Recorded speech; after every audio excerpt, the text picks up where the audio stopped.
Halo, semangat pagi. Kali ini kita akan demo aplikasi pendaftaran penerimaan mahasiswa baru ya di salah satu kampus yang ada di Jawa Timur, yaitu IAIRM Ngabar Ponorogo ya. Oke teman-teman, untuk yang baru pertama menangani aplikasi ini bisa diikuti langkah-langkah ini atau tutorial ini.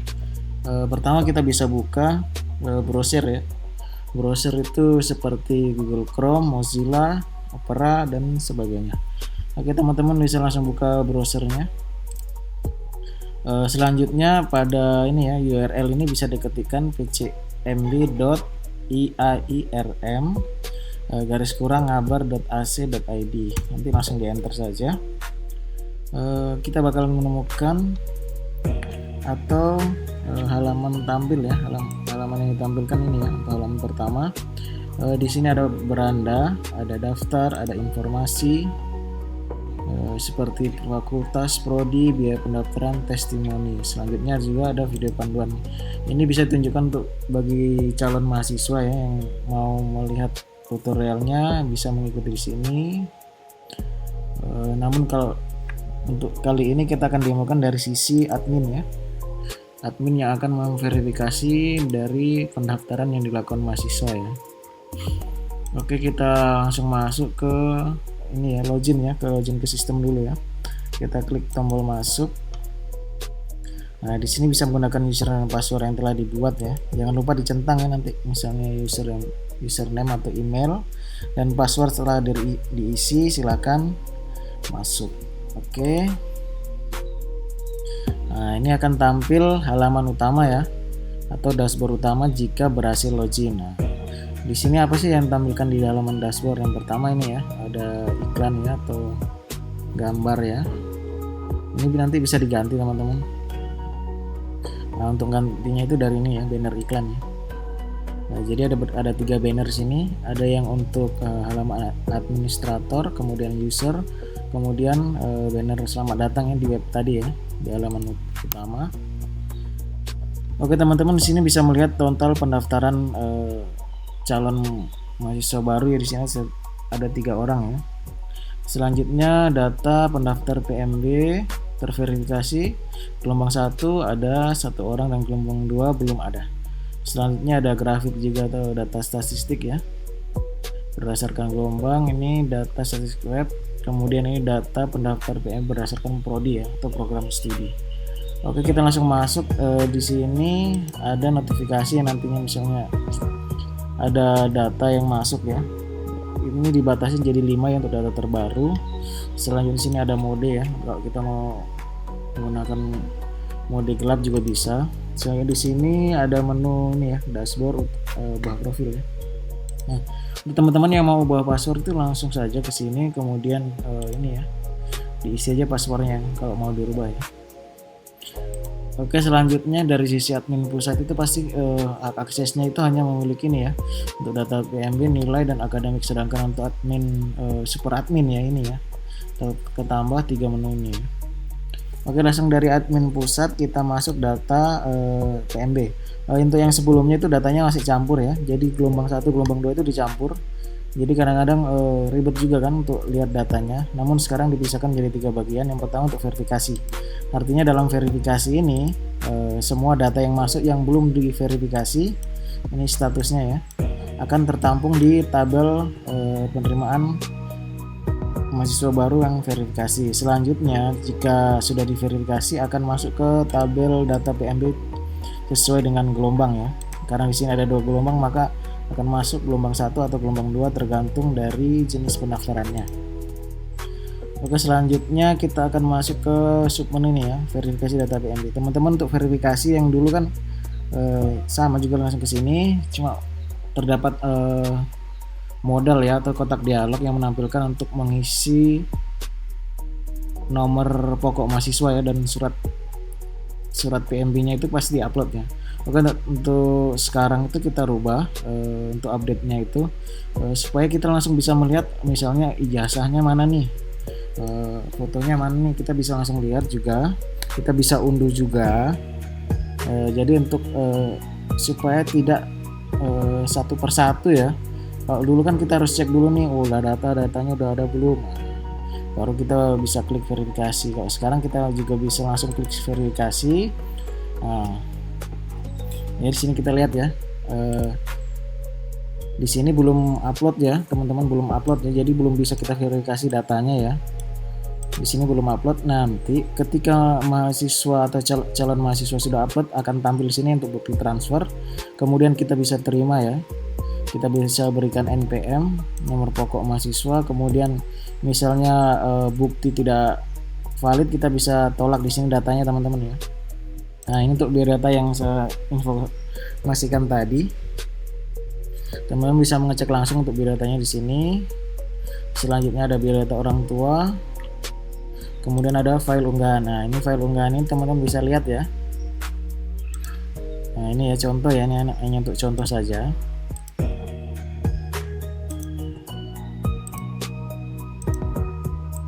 Kita bisa lihat untuk contoh-contohnya. Oh ya, untuk sekarang untuk file itu yang berhak untuk mengupload file-file ini hanya dari sisi calon mahasiswa sendiri ya, supaya tidak ada kekeliruan datanya. Untuk unduh juga kita bisa unduh, akan otomatis ya nanti terunduh datanya ya. Oke. Kita akan coba verifikasi satu data saja. Kita anggap misalnya data ini sudah transfer lah, buktinya nanti akan tampil.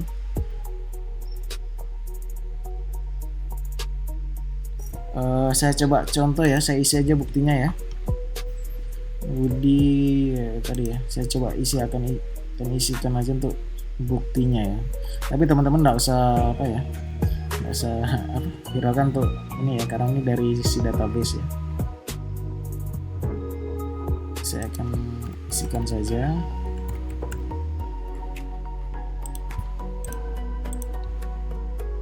Nah ini ya, karena filenya tadi blank ya, ini ada sebagai contoh bukti saja ya teman-teman. Kita juga bisa lihat nantinya ya. Ini sebagai sampel saja teman-teman. Kita bisa isi juga untuk nomor berapa sih untuk pendaftarannya sih, nomor pokok mahasiswa. Kita juga bisa upload juga penerimaannya, surat penerimaan yang dari kampus. Di sini hanya data sampel saja. Oh ya, untuk ekstensinya ini harus PDF ya teman-teman untuk surat PMB-nya itu. Oke, selanjutnya kita klik terima. Ya, data berkurang menjadi 1 ya teman-teman.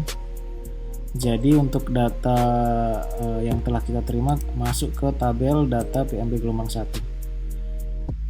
Ini ya, atas nama Budi ya ini. Ya, oke, kita cek detail juga ini ya. Jadi udah dilengkapi dengan kode QR ya. Selanjutnya di surat penerimaannya langsung ke view atau langsung ditampilkan untuk surat penerimaannya. Kemudian ada biodata diri, biodata orang tua, dan file unggahannya tadi tetap kita bisa unduh kembali. Oke, kita kembali. Di sini teman-teman juga bisa cetak formulirnya ya. Oke, cancel saja. Selanjutnya misalnya dari calon mahasiswa nih passwordnya lupa, bisa juga minta bantu untuk reset sini. Dan secara default password baru itu pasti 123456. Nanti bisa diganti kembali dari sisi calon mahasiswa. Kalau email tetap email yang lama. Oke, selanjutnya ada hapus. Harap berhati-hati karena data akan dihapus dari database secara permanen teman-teman. Oke, lanjut. Setelah ini kalau di gelombang 2 kan masih kosong kan, jadi teman-teman tidak perlu melakukan apa-apa untuk gelombang 2, nanti sesuai jadwal. Selanjutnya di sini ada nilai ujian ya. Nilai ujian itu adalah nilai PMB gelombang 1 dan 2 ya. Seperti kemarin juga statusnya lulus diterima, ataupun kalau tidak lulus dipertimbangkan harus menghubungi ketua panitia atau panitia PMB. Sini juga bisa print untuk hasil kelulusan mencetak.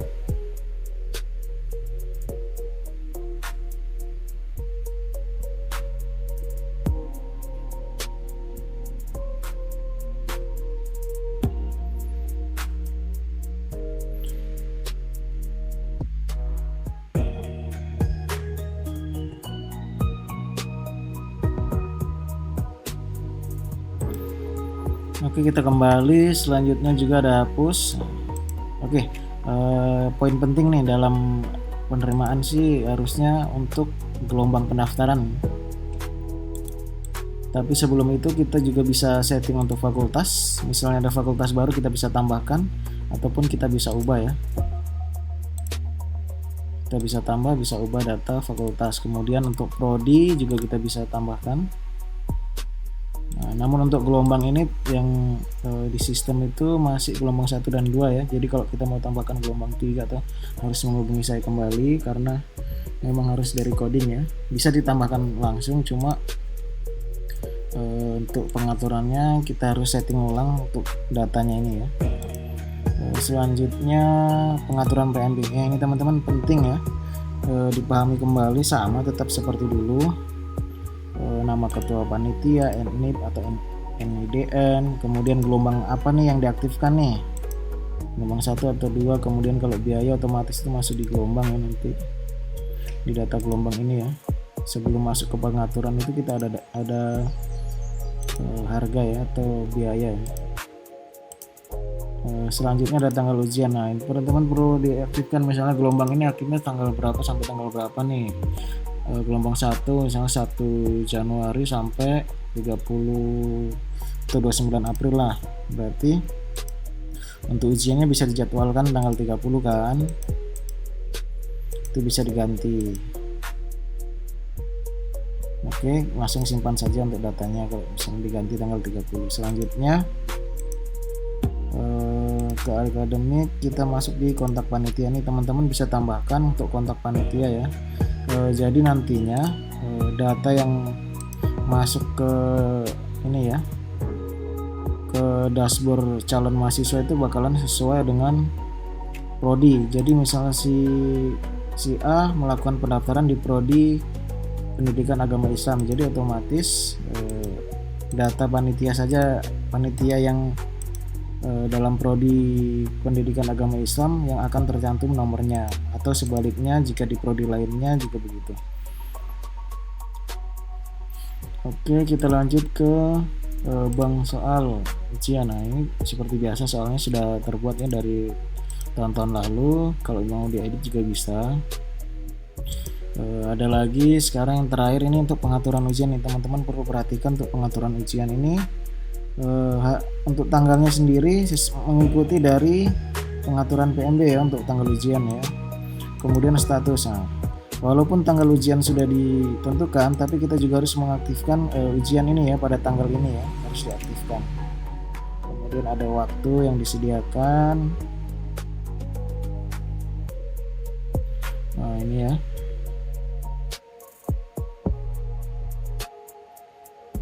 Oke, kita batal saja karena statusnya tetap harus tidak aktif ya, karena belum tanggal 30. Jadi misalnya apa harus diaktifkan ya teman-teman kalau untuk waktu ujiannya. Kasihan juga untuk mahasiswa misalnya kita lupa juga. Oke, kita lanjut ke identitas. Nah, ini biasanya sih digunakan untuk support admin ya, bisa mengganti informasi umum ya. Kemudian data admin ini digunakan untuk menambah admin ya. Kita bisa tambah untuk admin pusat, bisa ubah juga. Kemudian terakhir banner ya. Nah, ini pengaturan identitas, kemudian ada ubah profil ya teman-teman. Oke, saya rasa tutorial singkatnya cukup ini ya teman-teman. Nanti misalnya ada pertanyaan bisa didiskusikan lebih lanjut lagi. Kiranya dapat bermanfaat. Oke, sukses selalu.